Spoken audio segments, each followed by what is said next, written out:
ഈ വണ്ടി മോഷണം പോയ എന്തോ സ്റ്റോറി ഇല്ലേ നിന്റെ അച്ഛൻ്റെ ഇരുന്ന സമയത്ത്? അത് നമുക്കൊന്ന് പറഞ്ഞു തരും എങ്ങനെയാണെന്ന്. ഇത് ഞാൻ ഒരു 7ലോ 8ലോ പഠിക്കുന്ന സമയത്താണ് ഈ വണ്ടി ഇങ്ങനെ മോഷണം പോയത്. ആ സമയത്ത് എനിക്ക് ഈ വണ്ടിയെ വലിയ താല്പര്യമൊന്നുമില്ല. അന്ന് ഈ മോഷണം പോയെന്ന് പറഞ്ഞ സമയത്തും ഞാൻ പറഞ്ഞ നന്നായി, നമുക്ക് പുതിയ വണ്ടി എടുക്കാം.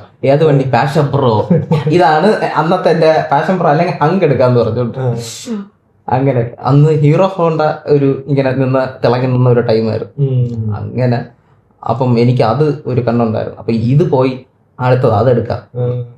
മണ്ടൻ, വേറെ ഞാൻ എന്ത് പറയാൻ, പറയേണ്ട കാര്യമില്ല. അങ്ങനെ അത് അച്ഛൻ ഇങ്ങനെ വർക്ക്ഷോപ്പിൽ അറിയാമായിരിക്കും, നീ ഒരു പ്രാവശ്യം കാണിച്ചിട്ടുണ്ട് നിന്റെ വീഡിയോയിൽ, പേട്ടയിലുള്ള. അപ്പം അവിടെ വെച്ചിട്ട് വണ്ടി ഒരു എമർജൻസി നൈറ്റ്, ഒരു എമർജൻസി വന്ന ഒരാൾക്ക് ബാറ്ററി എടുത്ത് കൊടുക്കാൻ പോകുന്ന ഒരു ഗ്യാപ്പിൽ ആളും കൂടെ കടയിലോട്ട് കയറി. അപ്പം അങ്ങനെ തിരിച്ചു വന്ന സമയത്ത് വണ്ടി കാണാനില്ല.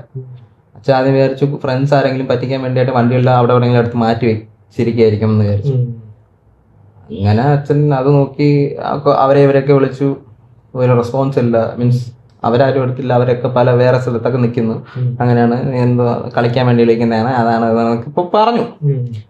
അങ്ങനെ അച്ഛൻ കൊണ്ട് സമാധാനം ഇല്ല. ഞാനിവിടെ നോക്കിയപ്പോൾ നമ്മളൊക്കെ നോക്കിയപ്പോൾ 11 മണിയായിട്ട് അച്ഛൻ വീട്ടിൽ വരുന്നില്ല. വിളിച്ചു നോക്കുമ്പോൾ വണ്ടി കാണാനില്ല, സ്റ്റേഷനിൽ നിൽക്കുന്ന കേസ് കൊടുക്കുന്നു പറഞ്ഞു.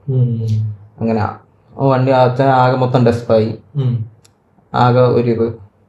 കാരണം അച്ഛൻ അപ്പം തൊട്ടേ പറഞ്ഞു ഈ വണ്ടി എനിക്ക് കൊടുക്കാന്ന് പറഞ്ഞു. ഞാൻ ആ സമയത്ത് ഇത് എനിക്ക് കൊടുക്കുന്ന പിന്നെ എനിക്ക് ഉണ്ടായിരുന്നു, എനിക്ക് വേറെ വല്ല വണ്ടിയും മതി അങ്ങനെ പറഞ്ഞോണ്ടിരുന്ന കാലം ഉണ്ടായിരുന്നു.